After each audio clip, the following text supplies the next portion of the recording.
గంగమ్మ కృష్ణమ్మకు చెప్పమ్మ కష్టం కలిగించొద్దని,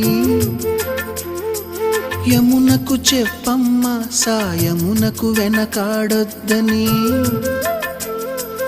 గోదారికి కావేరికి ఏటికి సెలయేటికి కురిసేటి జడివానకి దూకే జలపాతానికి నీతో బుట్టులందరికీ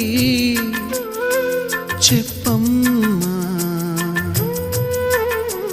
మా గంగమ్మ. జీవనదివిగా ఒక మోక్షనిధివిగా పండ్లు పూలు పసుపుల పారాణి రాణిగా